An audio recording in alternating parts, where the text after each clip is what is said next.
성도 여러분 안녕하십니까? 2023년 12월 19일 화요 새벽 말씀 함께 나누겠습니다. 함께 나누실 하나님 말씀은 욥기 41장 1절에서 34절까지입니다. 본문은 욥에게 나타난 하나님의 말씀이 이어지고 있습니다.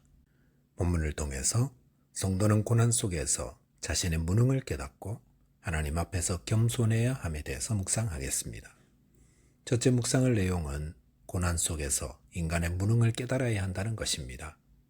본문 1절에 보시면 네가 낚시로 리워야단을 끌어낼 수 있겠느냐, 노끈으로 그 혀를 맬 수 있겠느냐 라고 하였습니다. 본문에서 하나님은 리워야단에 대해 말씀하십니다. 리워야단은 고대 신화에서는 큰 힘을 가진 바다의 괴물로 소개됩니다. 개역 성경에는 5번 나오는데 본문에서는 낚시와 관련하여 언급한 것으로 볼 때에 이집트 악어가 아닌가 생각합니다. 이집트 악어는 길이 8m 정도에 이르며 히브리인들에게는 가장 긴 짐승으로 알려져 있습니다. 그래서 본문 아래의 각 주에 보시면 리워야단을 악어로 기록했는데 그래서 악어로 이해하면 좋을 것 같습니다. 그런데 본문에서 낚시로 리워야단을 끌어낼 수 있겠느냐 물으신 것은 어림도 없다는 말입니다. 크고 무시무시한 악어를 작은 물고기를 잡는 낚시로 끌어내는 것은 불가능한 일입니다. 본문 3절에 보시면 그것이 어찌 내게 계속하여 간청하겠느냐 부드럽게 내게 말하겠느냐 하였습니다. 이것은 악어가 설령 인간에게 잡힌다 할지라도 그것은 살려달라고 애원하거나 풀어달라고 유순해지지 않는다는 말입니다.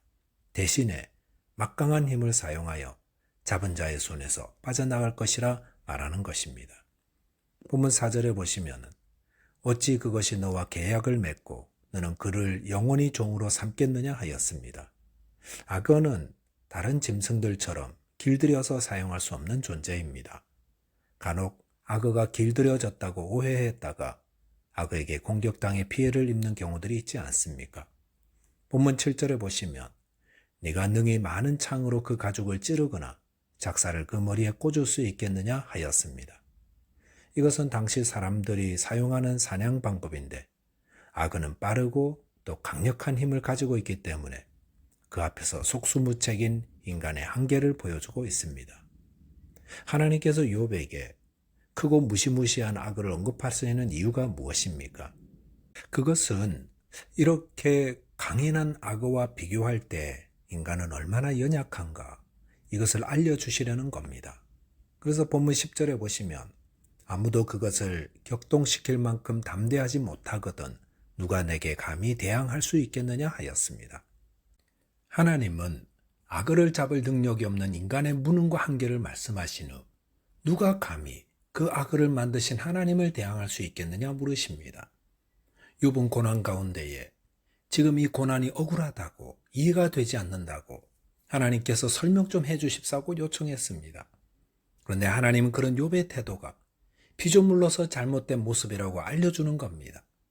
하나님은 욥이 이해하지도 못하고 대항하지도 못할 악어를 만드셨는데 그 악어의 힘이 어디서 나오는지도 알지 못하고 또 그 악어를 제어할 힘도 가지지 못한 무능하고 무지한 인간이 어찌 하나님이 행하시는 것에 대해 이렇다 저렇다 항변할 수 있겠느냐 말씀하고 계십니다. 욥은 나름대로 하나님을 바르게 섬겼다고 자부하는 자입니다.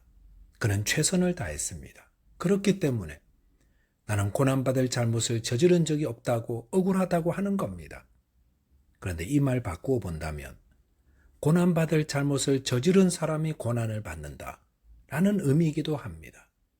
이것은 그의 친구들이 주장하면서 또 많은 사람들이 생각하기도 합니다. 하지만 고난의 이유는 그렇게 단순하게 이야기할 수 있는 것이 아닙니다. 십자가에서 고난당하신 예수님은 죄가 없으시지만 극심한 고난을 당하셨습니다. 신실한 스데반도 돌에 맞아 죽었습니다. 믿음을 지키던 신앙의 선배들 다수가 최고의 고난을 받고 죽기까지 했습니다. 그런 고난들은 어떻게 설명이 됩니까? 그것은 모두 하나님의 섭리 속에 이루어진 것입니다. 우리는 악의 힘의 근원도 모르고 고난의 이유도 모릅니다. 그러므로 성도는 고난에 대해 자신의 무능을 고백하며 다만 전능하신 하나님의 뜻대로 이루어지게 하옵소서 기도해야 할 것입니다. 두 번째로 묵상할 내용은 고난 속에서 겸손해야 한다는 것입니다. 본문 11절에 보시면 누가 먼저 내게 주고 나로 하여금 갚게 하겠느냐? 온 천하에 있는 것이 다 내 것이니라 하였습니다. 여기서 누가 먼저 내게 주고 나로 하여금 갚게 하겠느냐라고 하는 것은 하나님은 아무에게도 빚을 지지 않고 그럴 수도 없음을 말씀합니다. 우리 가운데 그 누구도 하나님께 받기 전에 하나님께 먼저 드리는 자는 없습니다. 우리가 하나님께 드리는 것은 다 하나님이 은혜로 주신 것들입니다. 그 가운데 구분하여 하나님께 다시 드리는 것입니다.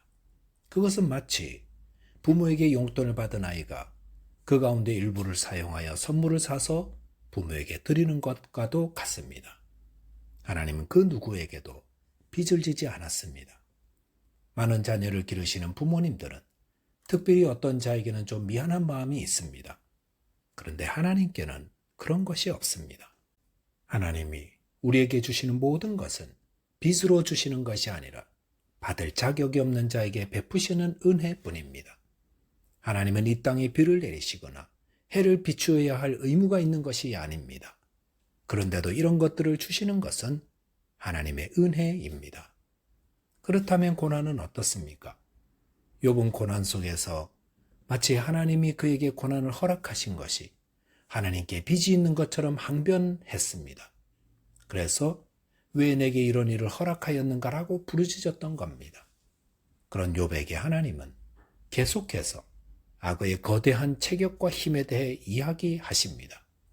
본문 13절에 보시면 누가 그것의 겉가죽을 벗기겠으며 그것에게 겹재갈을 물릴 수 있겠느냐 하였습니다. 악의 겉가죽은 너무도 단단하기 때문에 그 가죽을 아무도 벗길 수 없습니다.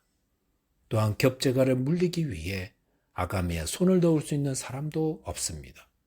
14절에 보시면 누가 그것에 턱을 벌릴 수 있겠느냐? 그의 둥근 이틀은 심히 두렵구나 하였습니다. 악의 턱을 벌릴 수 있는 사람 아무도 없습니다. 본문 33절에 보시면 세상에는 그것과 비할 것이 없으니 그것은 두려움이 없는 것으로 지음받았구나 하였습니다. 이 세상에 악어와 같이 힘이 센 존재는 없습니다. 그리고 그 악어는 두려움조차 없습니다. 그런데 이 악어는 지음받았다고 했습니다. 하나님이 이토록 큰 힘과 두려움조차 없는 강력한 악어를 지으셨다는 것입니다. 본문 34절에 보시면 그것은 모든 높은 자를 내려다보며 모든 교만한 자들에게 군림하는 왕이니라 하였습니다. 하나님은 악어에 대해 말씀하시면서 그것은 아무도 두려워하지 않는 교만한 왕으로 표현하셨습니다. 그러면서 하나님의 말씀을 마치십니다. 여기서 하나님은 욥에게 무엇을 말씀하십니까? 하나님이 악어에게 세상에 비교할 수 없는 힘을 주시고 또 두려움도 없이 지으셨는데 이 악어가 모든 높은 자를 내려다 보더라는 것입니다. 그리고 모든 교만한 자들에게 군림하는 교만한 왕이더라는 말입니다. 하나님은 악어를 교만한 왕이라 하셨습니다. 그것은 누구나 악어처럼 거대한 힘을 가지면 교만한 자 된다는 말입니다. 그렇다면 욥은 어떻습니까? 욥도 거대한 힘을 가지고 있었습니다. 그것은 나는 이런 고난을 받을 죄를 지은 적도 없는 거룩한 삶을 살았어 라는 자기의입니다. 이 큰 의로 욥도 악어처럼 교만한 자 되었다는 겁니다. 그래서 후에 이를 회개했습니다.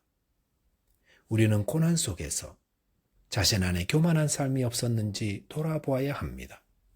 나처럼 신앙생활 잘한 사람은 없다고 자신의 의를 자랑하는 자 아닌지, 혹 남들은 다 가짜 같고 나만 진실한 자처럼 생각하지는 않았는지 고난 속에서 스스로 돌아봐야 하는 겁니다.